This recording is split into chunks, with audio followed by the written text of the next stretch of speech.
আমার বাবা মা যেহেতু কোন্নগরে থাকে তাই আমাকে প্রায়ই সল্টলেক থেকে কোন্নগরে যেতে হয়। বিধাননগর স্টেশন থেকে যে ট্রেনগুলো যায় তার মধ্যে ডানকুনি লোকাল হচ্ছে অন্যতম।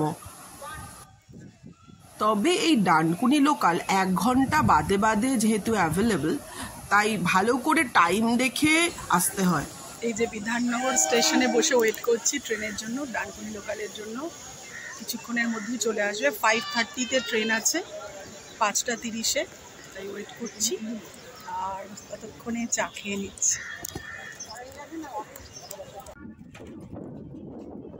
ডানকুনি লোকালের অ্যানাউন্সমেন্ট হয়ে গেছে, তাই এখানে এখন ওয়েট করছি কখন ট্রেন আসবে।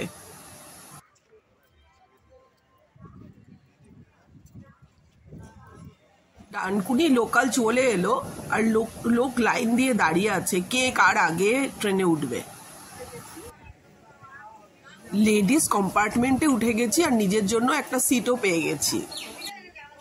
তোমাদের আজকে বলা হয়নি, বিধাননগর স্টেশনে আজকে টিকিট কাউন্টারে এতটা প্রচন্ড লাইন ছিল, জানি না আজকে কেন এত লাইনে টিকিট কাটতে কাটতেই কত সময় চলে গেল।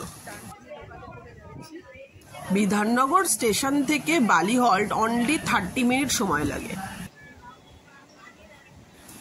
কখনো ট্রেনে কখনো বসে কখনো দাঁড়িয়ে ট্রেন জার্নিটা উপভোগ করছিলাম।